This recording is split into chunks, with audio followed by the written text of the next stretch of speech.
तब्बल 106 गुंठे जमीन नोंदणीकृत खरेदी खताने खरेदी केली। जमिनीची 7/12 नोंद करून देण्यासाठी पैशांची मागणी करून 18 लाख रुपये खंडणी स्वरूपात उकळले। त्यानंतर 7/12 नोंद होण्यासाठी हरकत घेतलेला अर्ज काढून घेण्यासाठी 30 लाख रुपयांच्या खंडणीची मागणी केली।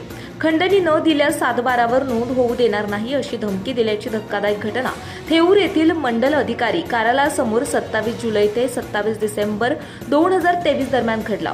या प्रकरणी लोणी काळभोर पोलीस ठाण्यात गुन्हा दाखल करण्यात आलाय। याबाबत बारामती येथील 31 वर्षाच्या व्यक्तीने फिर्याद दिली आहे।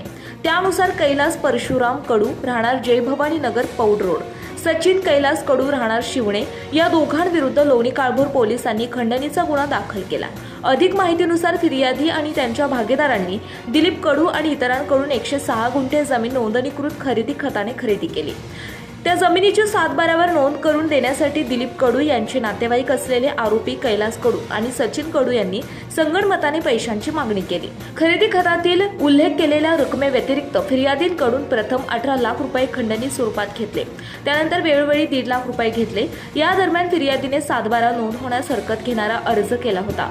हा अर्ज काढून घेण्यासाठी फिर्यादींकडे आणखी 30 लाख रुपयांची खंडणी मागून ती न दिल्यास 7/12 नोंद होऊ देणार नाही अशी धमकी दिल्याचे फिर्यादीमध्ये नमूद केले आहे।